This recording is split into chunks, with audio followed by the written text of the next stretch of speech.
Sector के बाद अब फार्मा कंपनियों पर ट्रंप का निशाना।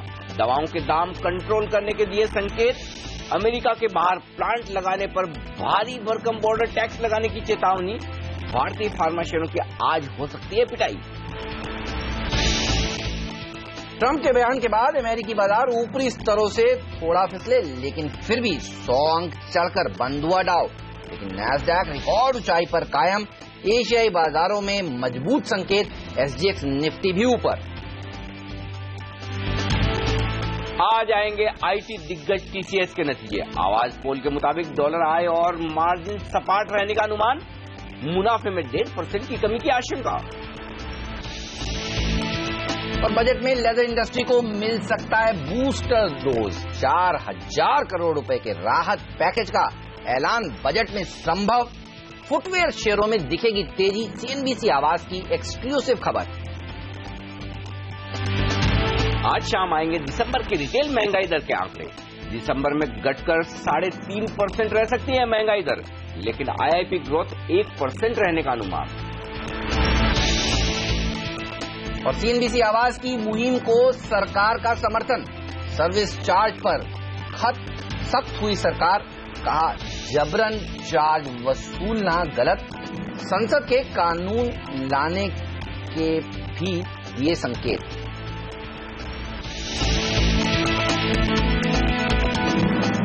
कल हुआ 8,300 पार और आज नजरें हैं 8,400 पर। क्या पार होगा, टिकेगा, और क्या कल ही की तरह एक मजबूत सेशन होगा या फिर ऊपरी स्तर पर होगी मुनाफा वसूली? ये है आज का बड़ा सवाल। लेंगे इसका जवाब। नमस्कार, मार्केट काउंटडाउन में आप सबका स्वागत है। मैं हूं अनिल सिंह। नमस्कार, और मैं हूं हेमंत घई, और हमारे साथ जुड़ रहे हैं हमारे दो खास मेहमान। PowerMyWealth.com के फाउंडर और सीईओ संदीप वागले साहब, जो स्टूडियो में हमारे साथ शामिल हो चुके हैं। आपका स्वागत है। और ट्रेड शिफ्ट ब्रोकिंग के संदीप जैन भी हमारे साथ जयपुर से कुछ ही देर में जुड़ने वाले हैं। लेकिन सबसे पहले देखिए ग्लोबल संकेत किस तरह से निकल कर आए हैं। डोनाल्ड ट्रंप जिन्हें भाषण दिया, वो भाषण का एक अंश आपको हम जरूर सुनाएंगे। लेकिन देखिए यूएस के मार्केट्स में ऊपरी स्तर से थोड़ा दबाव था, लेकिन फिर भी बढ़त के साथ जाकर बंद हुए हैं। नैस्डैक ने फिर से रिकॉर्ड स्तरों को छुआ है और यूरोप के मार्केट्स भी मजबूती के साथ बंद हुए हैं। तो ग्लोबल संकेत तो काफी अच्छे हैं और हम हर रोज सुबह देखते हैं डॉलर इंडेक्स, और देखिए ये 102 के नीचे पहुंच गया है। इससे ज्यादा बेहतर बात हो नहीं सकती। लेकिन पहले सुन लेते हैं डोनाल्ड ट्रंप ने क्या कहा, जिससे आज फार्मा कंपनियों को बुखार जरूर हो सकता है। आइए सुनते हैं उनका बयान। I think a lot of industries are going to be coming back. We have to get our drug industry coming back. Our drug industry has been disastrous. They're leaving left and right. They supply our drugs, but they don't make them here to a large extent.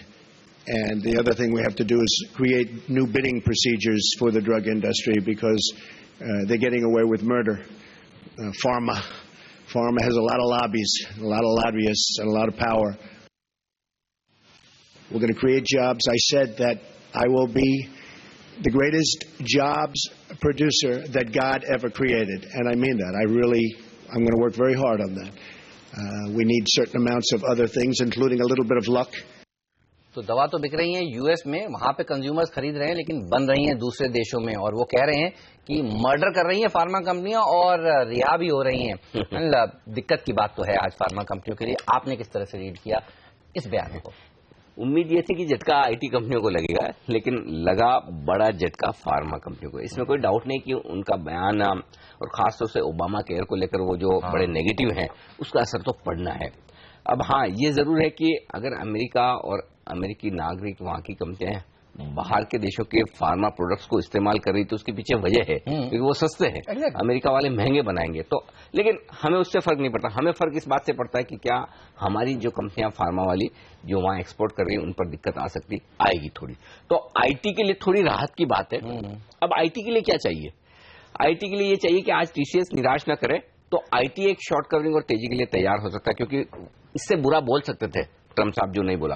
Pharma कंपनियों के लिए चूंकि expected नहीं था और पहले से कमजोर शेयर है, ये और गिर सकते हैं। लेकिन ओवरऑल जो भाषण उन्होंने दिया, उस भाषण से मुझे ये लगता है कि बहुत ज्यादा डरने की जरूरत है। सबसे बड़ी बात है कि एक पहला भाषण निकल गया और आराम से निकल गया, तो इसीलिए मुझे लगता है कि ग्लोबल मार्केट स्टेबल से इवेंट खत्म हो गई, शांति। बिल्कुल, तो ऑटो कंपनियों को पहले ही धमका दिया था इन्होंने, और देखिए फोर्ड, टोयोटा जैसी कंपनियां अब विचार कर रही हैं अपने प्लान्स को रीवर्क करने के लिए, लेकिन मेक्सिको का पीसो हिस्टोरिक लो पर फिर चला गया। लेकिन हमारे लिए अच्छी बात ये हो रही है कि डॉलर इंडेक्स भी नर्म है।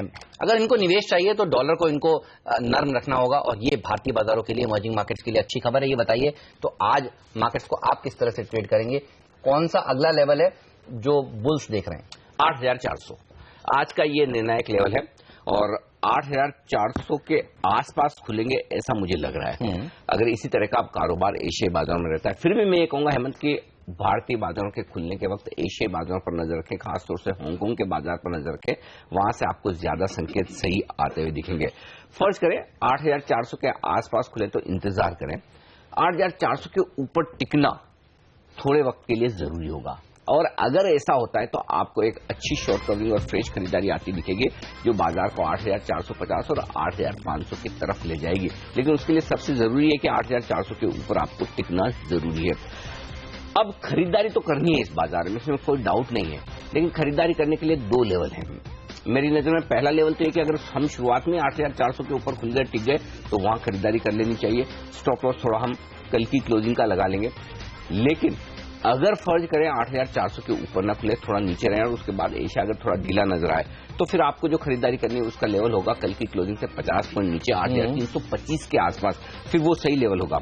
लेकिन एक बात बता दूं, इंट्राडे ट्रेडर्स के लिए आज 8,325 स्टॉप लॉस है, और जो पोजिशनल ट्रेडर्स है उनके लिए 8,275। जब तक आप 8,275 के ऊपर क्लोज होते रहते हैं, बंद होते रहते हैं, तब तक बिल्कुल घबराने की जरूरत नहीं, आप तेजी में हैं।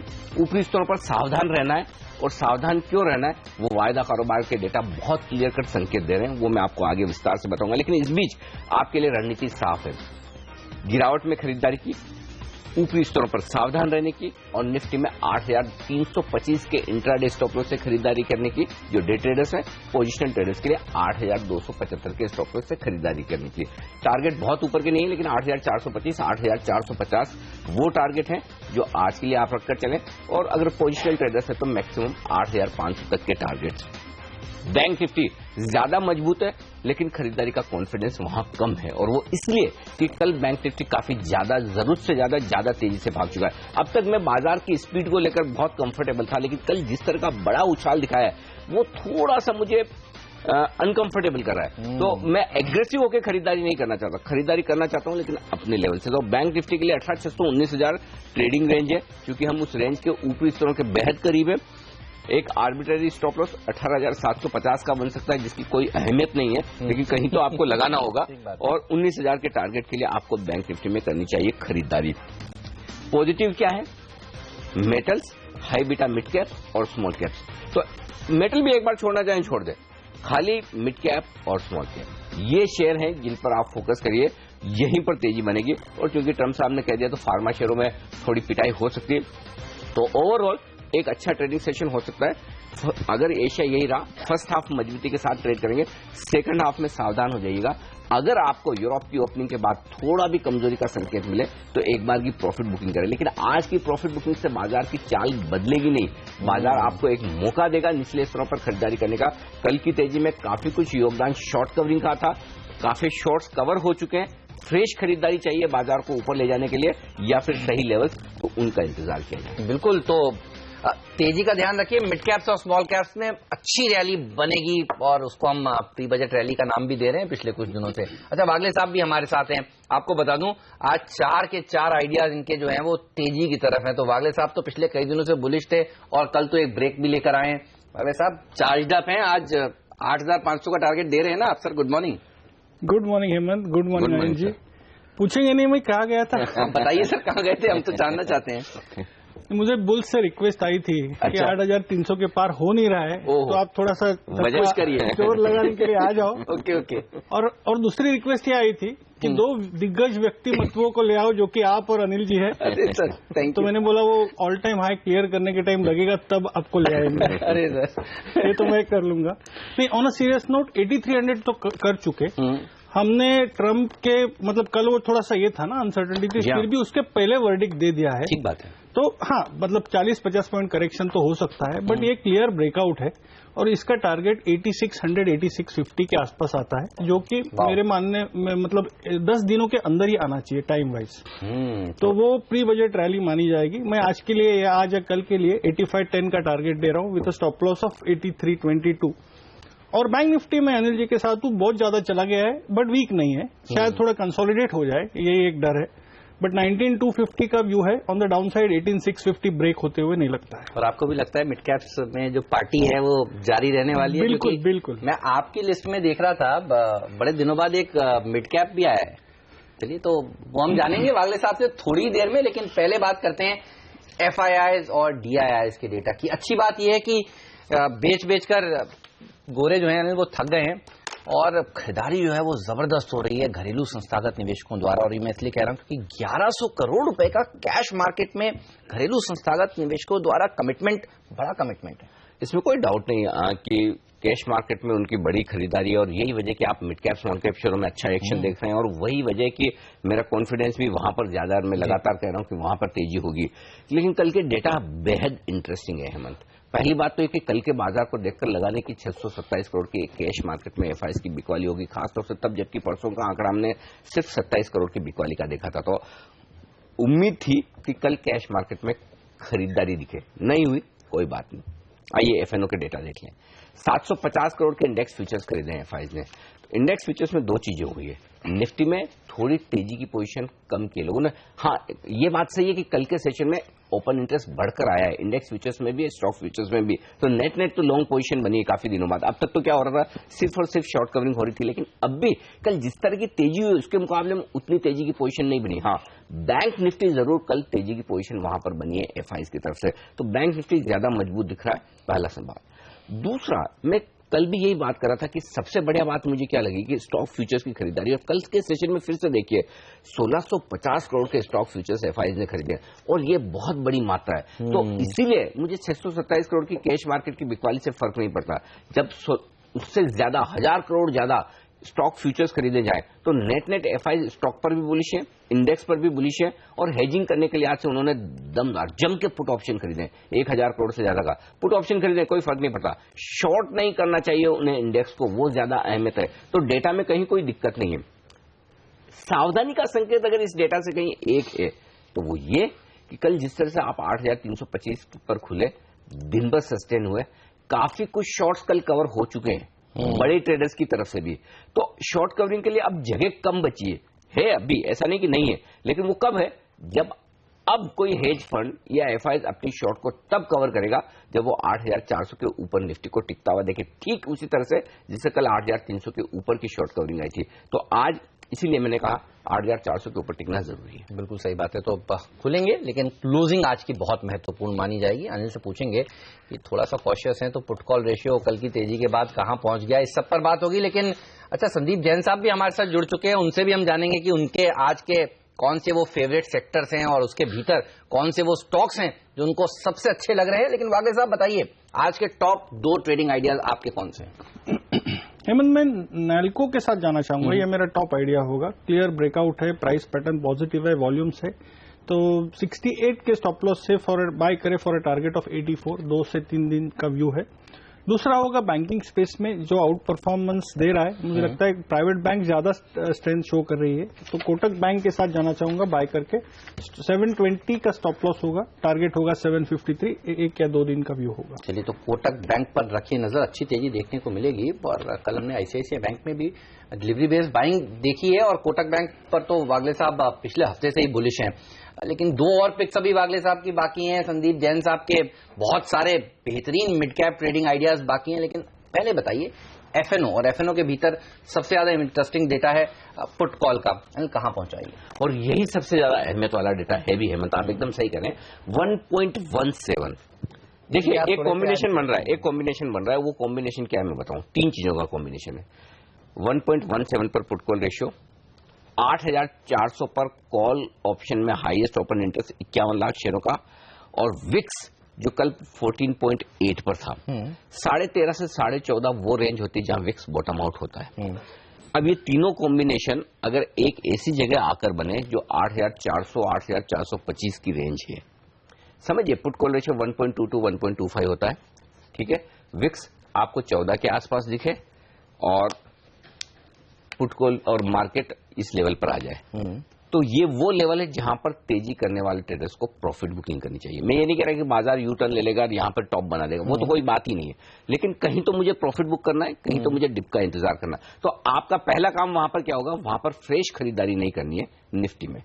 दूसरा काम ये होगा, खरीदारी करनी है तो थोड़ा करेक्शन का इंतजार करें। अब ये अलग बात है कि ये तीनों कॉम्बिनेशन किस लेवल पर बनते हैं, क्या वो 8400 पर बन जाता है या 8450 तक जाकर बनता है, वो देखने वाली बात होगी। लेकिन इन तीनों का कॉम्बिनेशन ये बता रहा है कि आप एक बार उस लेवल पर बाजार ओवरबॉट होते हुए नजर आएंगे। इस वक्त ओवरबॉट की तरफ जा रहे हैं, इसलिए बाजार के रुझान में तेजी में कहीं कोई बदलाव नहीं, गिरावट में खरीदारी का मार्केट तो है ही, लेकिन मुझे लगता है कि फर्स्ट हाफ में हो सकता है एक बार बाजार टॉप बनाने की कोशिश करे इंट्राडे के लिए, एक करेक्शन आ जाए और उस करेक्शन में खरीदारी में मुझे मजा आएगा, बजाय इसके कि मैं खुलते ही 8425 8450 पर खरीदूं। नहीं, वहां पर मुझे थोड़ा कंफर्ट कम है डेटा के लिहाज से। दूसरी बात, स्टॉक्स में अच्छी तेजी की पोजीशन बनी है, ओपन इंटरेस्ट बढ़कर आया, बैंक निफ्टी में अच्छी तेजी की पोजीशन बनी है, 2 लाख शेयरों से ज्यादा की। निफ्टी में हालांकि कम बनी है, बहुत ज्यादा नहीं, 6 लाख शेयर, और प्रीमियम बहुत घटकर आई है। और आज बैंक निफ्टी की हफ्ते की एक्सपायरी है, तो ऐसे में सेकंड हाफ में बैंक निफ्टी में पूरी संभावना है कि आप 19,000 के आसपास पहुंच जाए, तो वहां से एक मुनाफा वसूली आ सकती है। इसलिए मैं ये कह रहा हूं कि फर्स्ट हाफ आपके लिए एक तरह से अगर मजबूत खुल गए एशिया के तरफ से, तो ग्राउंड खुला हुआ है आराम से कैश मार्केट के स्टॉक में तेजी करने का। सेकंड हाफ में सावधान रहना है। सावधानी का एक और संकेत बता दूं, कल देखिए पुट में 8,200, 8,300, 8,400, इन तीनों ही जगह मिलाकर लगभग 35 लाख शेयर से 36 लाख शेयरों का ओपन इंटरेस्ट बढ़ा है। बहुत बड़ी पोजीशन है, और ये पुट एफआईज ने खरीदे, ट्रेडर्स ने बेचे, तो ट्रेडर्स ये मानकर चले का बाजार आसानी से टूटेगा ही नहीं। और सबसे बड़ी बात, हाईएस्ट ओपन इंटरेस्ट पुट में एक जगह जहां कल जुड़ा है वो है 8,300 के पुट में 17 लाख शेयरों का। तो ट्रेडिंग रेंज भी आपकी बेहद साफ दिख रही है। नीचे की तरफ 8,300 के आसपास अब बहुत मजबूत सपोर्ट हो गया, वो जो मैं पहले बोलता था उसके हिसाब से 50 पॉइंट की रेंज ले, 8,275, 8,325, ये आपके लिए एकदम मजबूत रॉक सॉलिड सपोर्ट जोन है, आसानी से टूटेगा नहीं। और अब जो कॉल्स बेचे जा रहे हैं 8,500, 8,600 के बेचे जा रहे हैं, तो वायदा कारोबार के डेटा 2 इशारा कर रहे हैं आपको, बाजार बुलिश है, डाउनसाइड रिस्क आपको पता है, ऊपर जाना तय है। पोजीशंस और कॉम्बिनेशन जो बन रहा है वही कह रहा है कि एक छोटा करेक्शन चाहिए हमें 50 पॉइंट का। अब वो किस लेवल से मिलता है, लेकिन उस करेक्शन में खरीदारी करनी चाहिए। बायोटिप्स का मार्केट है, इस बात में कोई 100% राय नहीं है। 8,275, 8,325 लिख कर रख लीजिए, ये रॉक बॉटम सपोर्ट है। जब तक आप 8,275 के नीचे बंद ना हो, घबराने की बिल्कुल जरूरत नहीं। जब तक 8,325 को इंट्राडे में ना तोड़े, घबराने की बिल्कुल जरूरत नहीं। बिल्कुल, तो घबराने की बिल्कुल जरूरत नहीं, ये कैच स्टेटमेंट, इसको आपको पकड़ना चाहिए। कमजोरी में भी आपको खरीदारी करनी है, अगर किसी वजह से नहीं खरीद पाए हैं पिछले 5-6 दिन से, तो मौका मिलेगा, उस मौके पर आपको चौका लगाना है। लेकिन कौन से स्टॉक्स में, इस पर हम आपको बताएंगे छोटे से ब्रेक के बाद। संदीप जैन साहब के पिक्स बताएंगे, और ब्रेक के तुरंत बाद आपको हम ये बताने वाले हैं कि 5 टेक्निकल एक्सपर्ट्स की आज निफ्टी पर क्या राय है, वो कौन से लेवल्स को महत्वपूर्ण मान रहे हैं। आज के दिन टॉप 5 स्टॉक्स भी हाजिर करेंगे। देखते रहिए सिर्फ और सिर्फ देश का नंबर 1 बिजनेस चैनल सीएनबीसी आवाज।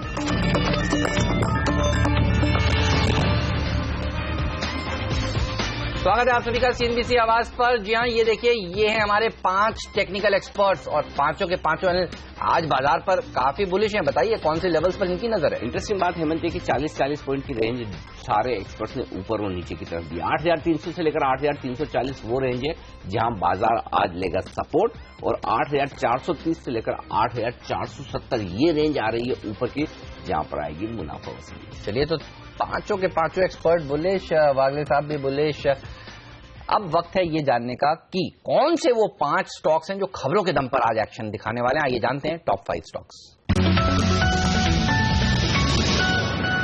बायोकॉन के लिए एक पॉजिटिव खबर, यूएस एफडीए ने यहां पर बायोकॉन और माइलिन की एक दवा को मंजूरी दी है। ये इस कंपनी के लिए अच्छी खबर मानी जाएगी। सरकारी कंपनी हिंदुस्तान ऑर्गेनिक केमिकल्स मुश्किल में थी, और अब आप देखिए इनकी जो जमीन है वो बिकेगी। बोर्ड बैठक बुलाई है कंपनी ने 20 जनवरी को, और खरीदार होंगी सरकारी कंपनियां ही, बीपीसीएल और इसरो। मुरुदेश्वर सिरामिक्स, इस कंपनी के लिए अच्छी खबर, 25 जनवरी को होगी बोर्ड बैठक और बोर्ड बैठक में प्रमोटर्स को शेयर या फिर कन्वर्टेबल वारंट्स जारी करने पर विचार किया जाएगा। और प्रेफरेंशियल शेयर जारी करने पर बोर्ड बैठक DHFL भी बुला रहा है, तो इस शेयर पर भी रखिए नजर। 16 जनवरी को इसकी बोर्ड बैठक होने वाली है। तमाम लेदर कंपनियों के शेयरों पर रखिएगा नजर। और बड़ी खबर CNBC आवाज की एक्सक्लूसिव, 4000 करोड़ तक का एक राहत पैकेज आ सकता है इस बजट में। तो मिर्जा इंटरनेशनल, बाटा, लिबर्टी शूज, सुपर हाउस, ये तमाम शेयर है जहां पर आज एक्शन दिखने वाला है तेजी का।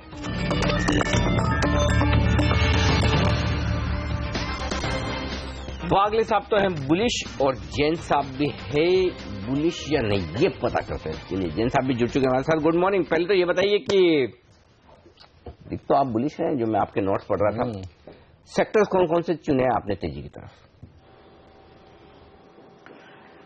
Auto ancillaries, chemicals, banking and financial services, और मुझे ऐसा लगता है सीमेंट जो कि बॉटम आउट हो चुका है, तो ये टाइप के और मेटल्स तो है ही, बट मेटल्स में जिस तरीके की कल रैली आ चुकी है तो इस बार मैंने आज स्टॉक ढूंढ के नहीं लाया हूं, बट ओवरऑल मेरे हिसाब से इन सेक्टर्स पे ध्यान देना चाहिए। और कल ऑटो इंसिलरीज में सुन रहा था 2020 में हेमंत जी और ने काफी स्टॉक्स रेकमेंड किए थे, और वैसे बहुत सारे स्टॉक्स है इस सेक्टर में जो कि वैल्यूएशंस के लिहाज से भी सस्ते हैं, बट एक स्टॉक जो मुझे सबसे अच्छा लग रहा है वो है मुंजाल शोआ, तो इस पर्टिकुलर स्टॉक पे ध्यान दें। फिर एक छोटी बैंक है private sector bank, public sector bank, वो है यूको बैंक, जो कि ऑलरेडी बैंक्स में काफी कल चाल आ चुकी थी, तो आज लगता है कि यूको बैंक भी पार्टिसिपेट करेगा अच्छे से। VST टिलर्स, ये एक और स्टॉक अच्छा लगता है मुझे, क्योंकि कहीं ना कहीं एग्री थीम रिलेटेड स्टॉक है और प्री बजट रैली में ये पार्ट ले सकता है। और टायर स्टॉक्स, ऑटो इंसिलरीज में एक JK टायर भी ठीक लगता है मुझे।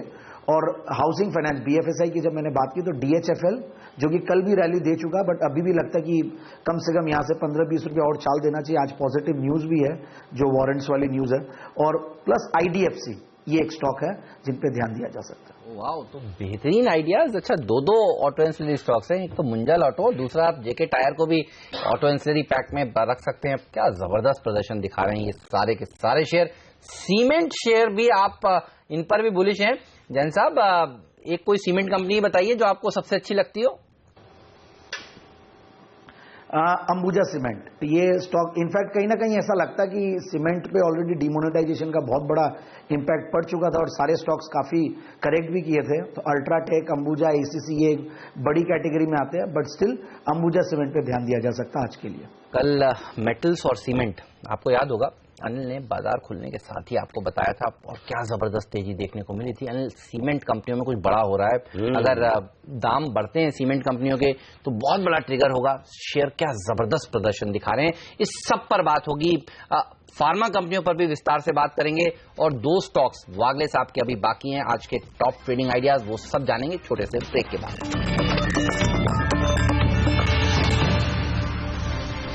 स्वागत है आप सभी का CNBC आवाज पर। आप देख रहे हैं मार्केट काउंटडाउन, और हमारे दो एक्सपर्ट्स संदीप वागले साहब, संदीप जैन साहब बने हुए हैं। बेहतरीन आइडियाज जैन साहब ने बताए ब्रेक से पहले।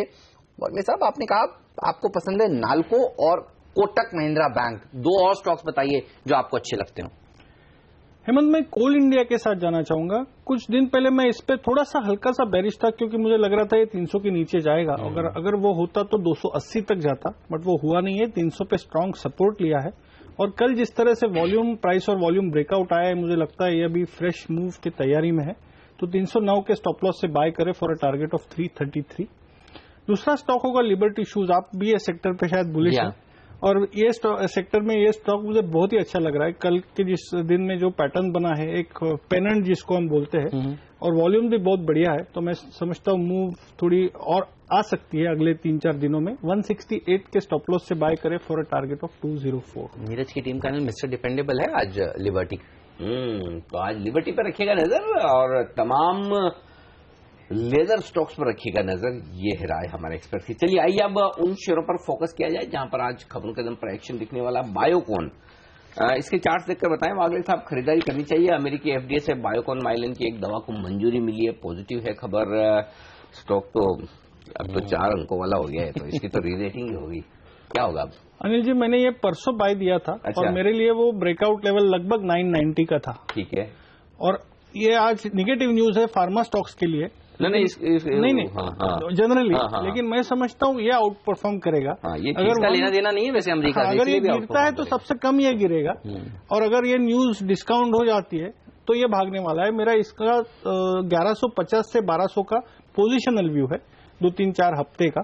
और मुझे लगता है इंट्राडे तो मैं कह नहीं सकता, कुछ भी हो सकता है न्यूज बेस्ड, लेकिन 1030 1040 का 2 से 3 दिन का व्यू होना चाहिए। और जब तक ये स्टॉक 990 के ऊपर बना रहे, आई थिंक बिल्कुल सेफ है। तो इस पर रखिएगा नजर, अच्छी तेजी दिखाने के लिए ये शेयर तैयार हो गया है। लेकिन जैन साहब, आपने किस तरह से रीड किया लेदर कंपनी को जो राहत देने की बात सरकार कर रही है? माना तो जा रहा है कि 7,000 करोड़ का पैकेज मांगा है कॉमर्स मिनिस्ट्री ने, लेकिन सरकार जो है 4,000 करोड़ का पैकेज तो इनको देने के लिए तैयार है। उत्तर प्रदेश में इलेक्शंस आप सब जानते हैं होने वाले हैं, और आगरा कानपुर बड़ा लेदर का हब है। आपको कौन सा स्टॉक इस सेक्टर में सबसे अच्छा लगता है? वागले साहब ने तो बता दिया, उनका पसंदीदा शेयर तो लिबर्टी है। देखिए, वैसे मैं ये सेक्टर बहुत कीनली ट्रैक नहीं करता due to some reasons, but yes, अब इस न्यूज की मैं एनालिसिस जरूर दूंगा आपको कि यूपी का इलेक्शंस बहुत अहम मुद्दा है, और कहीं ना कहीं और वहां पे लेदर इंडस्ट्री सबसे बड़ी है, और आगरा कानपुर जो आपने राइटली कहा। और तीसरा, एम्प्लॉयमेंट सरकार को जनरेट करना पड़ेगा, क्योंकि पोस्ट डिमोनेटाइजेशन सर्टनली कुछ तो प्रेशर्स रहेंगे, और बजट में इस बार सर्टनली बामिंग तो करनी पड़ेगी सरकार को, और इन टाइप के पैकेजेस सर्टनली लॉन्च करेंगे। और जिस तरीके से पास्ट में भी, भले वो टेक्सटाइल सेक्टर हो या स्टील सेक्टर हो, जब भी शुगर हो, जब भी कोई भी सेक्टर पे सरकार अगर मेहरबान होना शुरू हो जाती है और फिर एक के बाद एक इंसेंटिवाइजेशन शुरू होती है, तो सर्टनली फायदा होता है। और मुझे ऐसा लगता है कि लेदर इंडस्ट्री में सर्टनली होगा कुछ, और बड़ा ही चेंज होगा, और जो भी पैकेज आएगा वो हेल्प करेगा। और यहाँ पे जनरली जो स्टॉक्स है, मुझे ऐसा लगता है लिबर्टी शूज सर्टनली है, रिलैक्सो फुटवेयर जो एक इन्वेस्टमेंट स्टॉक है, लोगों ने जिन्होंने ले रखा वो लेके ही रखते हैं, और सुपर हाउस है जो कि मैं अभी इन दिनों में ही नाम आया, और इनफैक्ट ऐसा लगता है वहां पे भी ध्यान दिया जा सकता है। But still I would still prefer to go with the names of Liberty shoes and Relaxo footwear. Okay, Liberty shoes तो सबको ही पसंद आ रहा है भाई, और रिलैक्सो फुटवेयर भी एक और स्टॉक है, हालांकि लेदर नहीं लेकिन फुटवेयर जरूर है, तो यहां पर भी आज नजर रखिएगा। लेकिन नजर कहां है तमाम ब्रोकरेज हाउस की? रिपोर्ट्स आ रही है और काफी आ रही है। तो वरुण दुबे हमारे साथ जुड़ चुके हैं आज ये तमाम रिपोर्ट्स लेकर। बताइए वरुण, कैसी रिपोर्ट्स है? देखिए, वैसे तो आज पूरा फार्मा सेक्टर जो है वो फोकस में रहेगा, लेकिन फार्मा सेक्टर में से एक स्पेसिफिक स्टॉक है ग्लेनमार्क फार्मा, जो कि जेपी मॉर्गन के रडार पे है।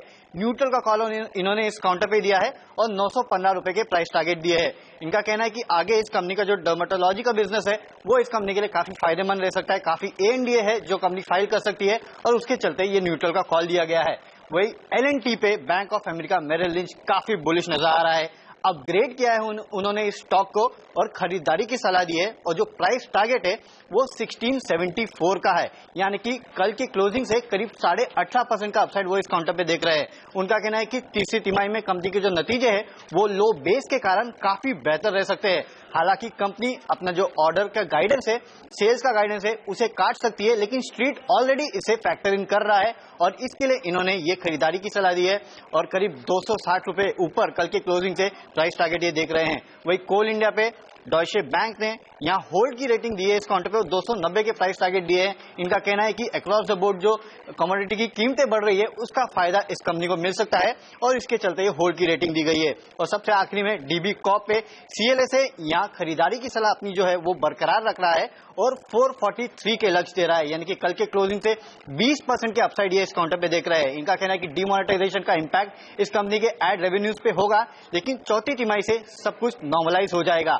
हालांकि इस कंपनी के जो वैल्यूएशन है वो इन्हें काफी अट्रैक्टिव लग रहे हैं, और इसके लिए ये खरीदारी की सलाह और 443 रुपीज के प्राइस टारगेट CLSA ने दिए हैं। तो ये तमाम ऐसे स्टॉक्स हैं जिस पर आज आपकी नजर जरूर होनी चाहिए। ये बताइए और कौन से ऐसे शेयर हैं? ओके, तो यही वो कंपनियां जिन पर नजर होगी। शुक्रिया आपका इस जानकारी के लिए। लेकिन फार्मा कंपनियां ऐसी भारत की जिनका US में बड़ा एक्सपोजर है, उन स्टॉक्स पे आज दबाव देखने को मिलेगा। जैन साहब, कुछ रिसर्च हमने करी है, सन फार्मा का 48% जो है वो US से आता है कारोबार का रेवेन्यू, डॉक्टर रेड्डी का 45%, औरोबिंदो का 44% और कैडिला का 41%। हालांकि ल्यूपिन और ग्लेनमार्क का भी करीब 32 से 38% आता है अमेरिका से। ये बताइए घबराने की जरूरत है और कौन से स्टॉक्स पर आप सबसे ज्यादा नेगेटिव हैं? घबराने की जरूरत तो है और सर्टेनली देखिए सन फार्मा और डॉक्टर रेड्डीज क्योंकि ज्यादा बड़ी कंपनियां हैं और यहाँ पे फर्क तो पड़ेगा। और औरोबिंदो इनफैक्ट ऑलरेडी बहुत बड़ा परफॉर्मर रहा है ये पिछले कुछ सालों में, तो वहां पे भी प्राइस करेक्शन आ सकता है। बट कहीं ना कहीं फार्मा सेक्टर पे ये तो रही है कि रेगुलेटर्स की जो तलवार है वो बहुत हमेशा से रही है, और प्लस अब जो कल की ये जो स्पीच है और उसके बाद जो फर्क पड़ रहा है, तो मेरे हिसाब से बहुत चूजी होना चाहिए इस पर्टिकुलर सेक्टर में। और मैं हमेशा से कुछ स्टॉक्स जो थे वो रेकमेंड जो करते आया हूं वो था बायोकॉन और सिंजीन, जो कि सिमिलर कंपनी है। और बायोकॉन तो इनफैक्ट जबरदस्त आउट परफॉर्मर रहा ही है और री रेटिंग का भी कैंडिडेट, और अब ऐसी ही एक कंपनी हो गई है जो अगर पोर्टफोलियो में आ जाए तो लोग नहीं बेचेंगे इसको। और इनफैक्ट रीजंस भी है, जिस तरीके से बहुत बड़ा कंसोलिडेशन हुआ था, काफी साल तक एक नॉन परफॉर्मर रहा था और अब री रेटिंग हुई है और इनके जो प्रोडक्ट्स की जो एक्सेप्टेंस और जो आगे मार्केट बढ़ने वाला है, तो मुझे लगता है कि बायोकॉन पे बिल्कुल ध्यान देना चाहिए। सिंजीन इन्हीं की सिस्टर कंपनी है जो कि बेहतरीन एक रिसर्च कंपनी है और मेरे हिसाब से वहां पे ध्यान दे। इप्का लेबोरेटरीज इनफैक्ट जो कि पिछले 2.5-3 साल में यूएस एफडीए के चक्कर में ही प्रॉब्लम में आई थी, एक बड़ी परफॉर्मर थी और उसके बाद अब नीचे आई हुई है और मुझे लगता है वहां पे डाउनसाइड करेक्शन का अब चांस नहीं है, तो वहां पे ध्यान दिया जा सकता है। तो फार्मा स्टॉक्स में ये है, बट यस लार्ज जो फार्मा कंपनीज है वहां पे सर्टेनली प्रॉब्लम तो आएगी। ये जो भी स्टेटमेंट्स है उसका एक करेक्शन आएगा, बट जो भी लॉन्ग टर्म इन्वेस्टर्स है वो मेरे हिसाब से ज्यादा नहीं घबराएं और कहीं ना कहीं पेसिफाई होगी चीज और वो आराम से वापस से पैन आउट होगा और आगे कहीं ना कहीं ये नॉर्मलाइज हो जाएगा। ओके, तो ये राय है आपके लिए फार्मा शेयरों पर। और अब हमारे साथ जुड़ गए हैं वायदा कारोबार की रणनीति देने के लिए अल्टामाउंट कैपिटल के क्रिस सुब्रमण्यम साहब। सर स्वागत है आपका भी। बताइए निफ्टी 8,400 पर और बैंक निफ्टी 19,000 पर रुकेगा या पार कर जाएगा?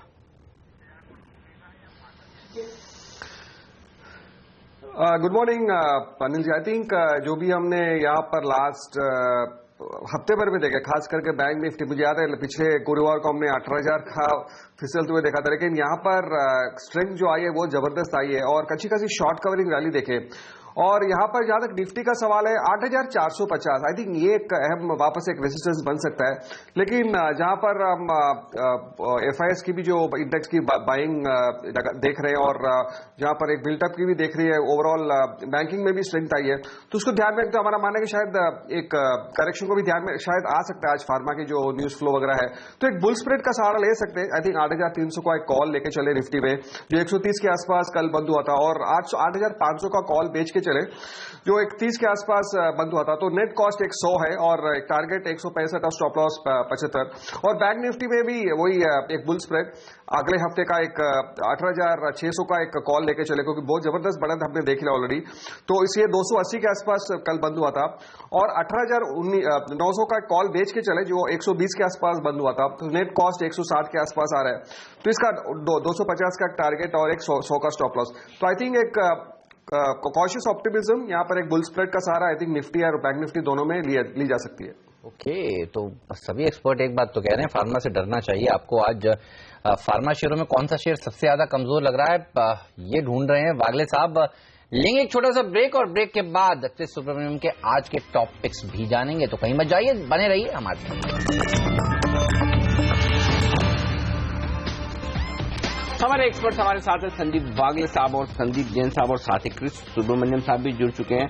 निफ्टी बैंक निफ्टी पर हमने उनसे राय ले ली, लेकिन हम उनसे पूछ लें भाई कि स्टॉक फ्यूचर्स जो बड़े बारीकी से ट्रैक करते हैं, देखते हैं वहां पर कहाँ रिकमेंडेशन है तेजी या मंदी करने की। तो अंदाजा तो मेरा है कि तेजी की पोजीशन से ज्यादा बनाने की बात कहेंगे क्रिस सर। सर बताइए कौन से शेयर चुने आज आपने और किस तरफ?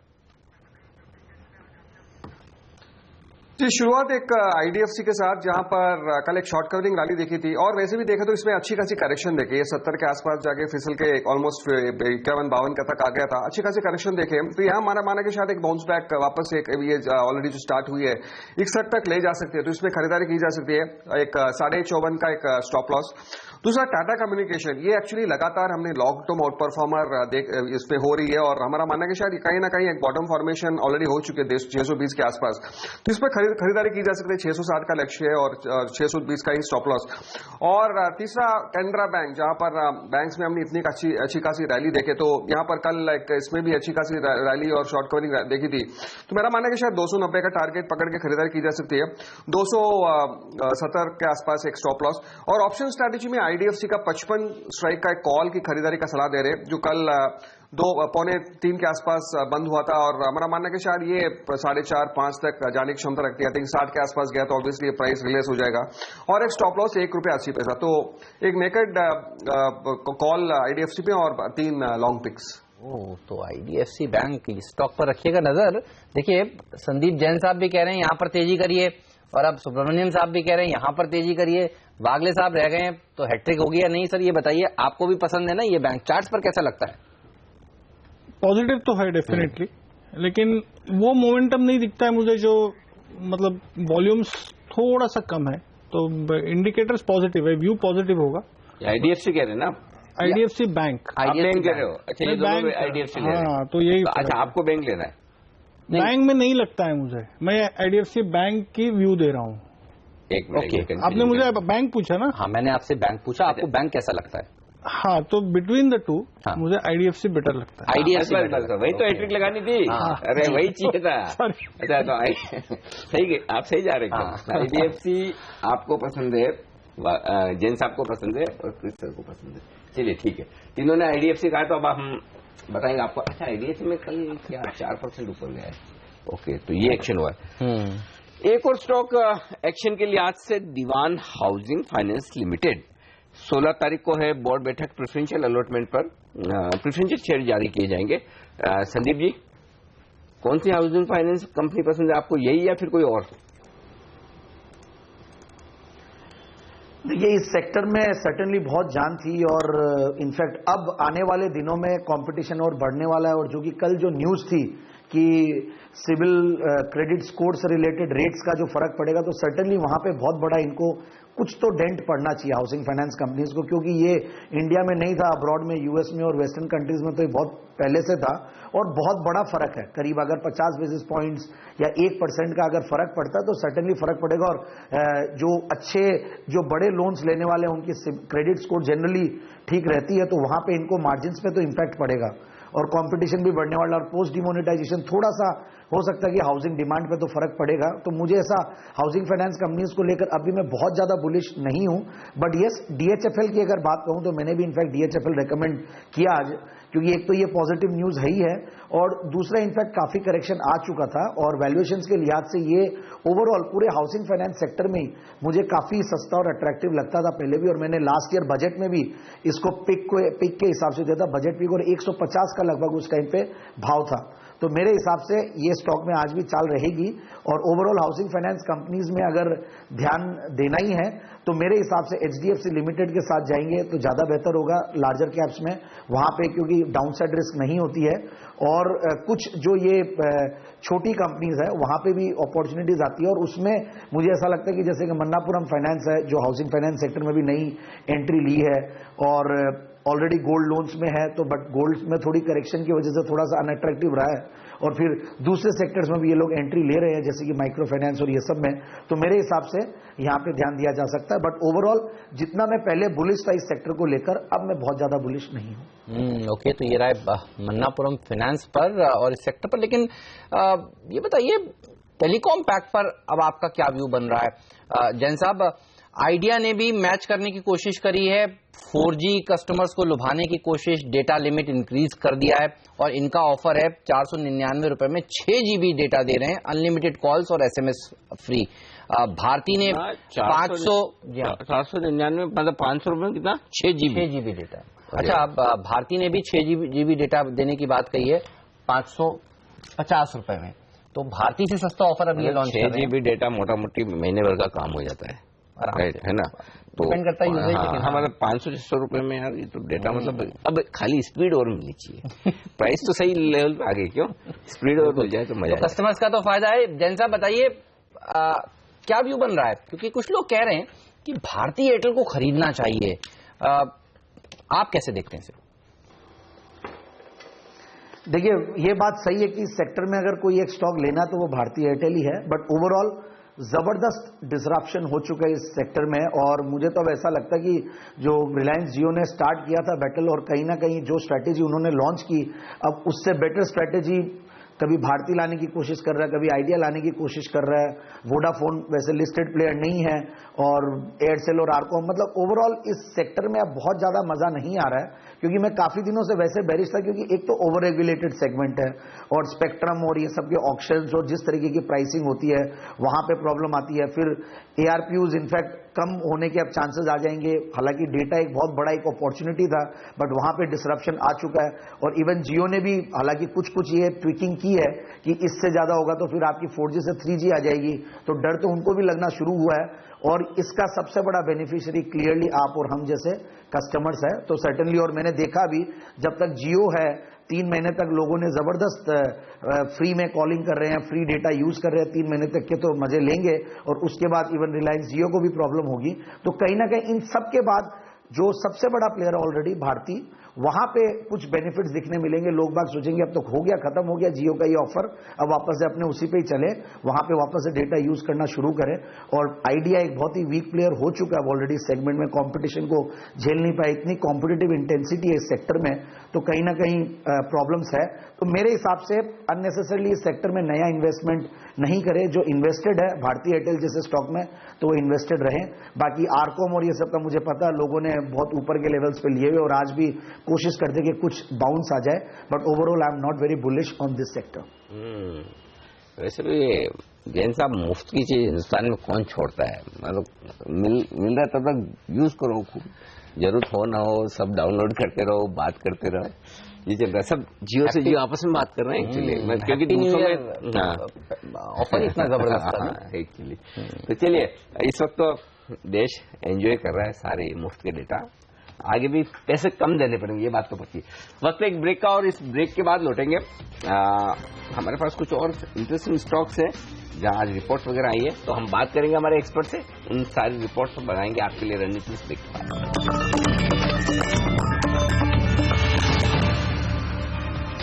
स्वागत है आप सभी का CNBC आवाज पर। एक बार ग्लोबल मार्केट्स पर नजर डालते हैं। देखिए, एसजीएक्स निफ्टी मजबूती के साथ भारतीय बाजारों में कारोबार होगा, इसके संकेत दे रहा है।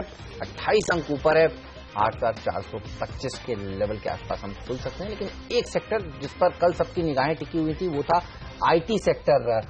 सुब्रमण्यन साहब, कल लोग घबराए हुए थे, पता नहीं ट्रंप साहब क्या बोल दें। आईटी के लिए तो नहीं बोला, फार्मा के लिए बोला, लेकिन आईटी में देखिए कल भी इन्फोसिस में 500 करोड़ की डिलीवरी बेस्ड सेलिंग नोट हुई है। आईटी में क्या आज रिलीफ रैली देखने को मिल सकती है, या लोग एक बार टीसीएस के नंबर्स देखने के बाद ही मन बनाएंगे जो आज देर शाम आने वाले हैं? आप कैसे अप्रोच करेंगे इस सेक्टर को? आई थिंक जहां तक ये आईटी का सवाल है, काफी नेगेटिविटी यहाँ पर मुझे लग रहा है फिलहाल प्राइस्ड इन है, क्योंकि लगातार हम नेगेटिव न्यूज फ्लो के चलते यहाँ पर लॉन्ग अनवाइंडिंग और शॉर्ट बिल्टअप देखते रहे, और खास करके यहाँ पर इन्फी और टीसी लार्ज कैप्स भी यहाँ पर हम देख रहे, बिकवाली देख रहे हैं। तो मेरा मानना है कि शायद एक रिलेटिव बेसिस पे अगर देखने का, तो मेरा मानना है कि शायद एक्सीएल इन्फोसिस से जो अभी भी लग रहा है कि एक प्रेफरेंस के तौर पे यहाँ पर एक खरीदारी हो रही है, अभी भी अगर आप देखें तो 200 डीएमए के ऊपर ट्रेडिंग कर रहा है। तो आई थिंक जहां तक इन्फी का सवाल है, हाँ बहुत वल्नरेबल है, लेकिन मैं शायद एक कॉन्ट्रा बेट लेने का सोचूंगा, क्योंकि अगर देखें तो 950 के आसपास, ये 440 के 50 के आसपास एक अच्छा खासा सपोर्ट है। तो अगर इस लेवल पे शायद शॉर्ट करना थोड़ी बहुत यहाँ पर रिस्क रिवॉर्ड फेवर नहीं करेगा, लेकिन मेरा मानना है कि शायद अगर 940 के आसपास गए तो शायद एक 980 का कॉल लेके एक बाउंस बैक का, आई थिंक नॉर्मली हम नहीं देखते कि यहाँ पर एक शॉर्ट कवरिंग रैली आती है पोस्ट रिजल्ट्स, और शायद वही आ जाए, क्योंकि इस लेवल पे शॉर्ट करना शायद एडवाइसेबल नहीं है।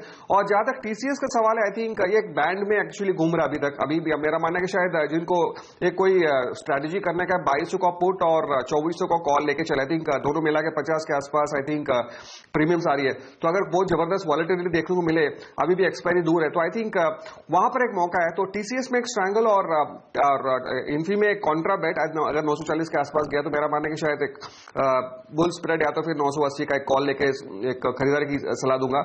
तो आई थिंक एक विपरीत करने का मेरा मानना है कि शायद यहाँ पर नेगेटिविटी काफी ऑलरेडी प्राइस्ड इन हो चुकी है। ओके, तो ये है राय आपके लिए आईटी शेयरों पर आज टीसीएस के नतीजों से पहले 3:30 बजे के आसपास या थोड़ा सा लेट ये नतीजा आएगा, यानी कि बाजार बंद होने के समय भी अलर्ट रहिएगा। टीसीएस के नतीजे कभी भी उसी वक्त हिट होते हुए दिख सकते हैं आपको। जनरली शाम को आते हैं, शायद थोड़ा सा जल्दी आ जाए तो आ जाए, ये नजर रखिएगा। चलिए नजर रखिएगा प्री ओपनिंग सेशन पर, नजर रखिएगा रुपए की शुरुआत पर, नजर रखिएगा स्टॉक 2020 के 20 ट्रेडिंग आइडियाज पर, और उसके बाद कंटिन्यूस ट्रेडिंग सेशन पर, जहां पर मिलेंगे आपको मजबूती के संकेत एसजेएक्स निफ्टी से। मिले जुले कारोबार करते हुए एशियाई बाजार, भारतीय बाजारों में कल की तेजी आगे बढ़कर क्या 8,400 के पार निकलेगी? ये है सबसे बड़ा सवाल इस वक्त का। जवाब बस कुछ मिनट में इस ब्रेक के बाद लेकर आएंगे आपके लिए पहला सुधार। कहीं मत जाइएगा हमारे साथ।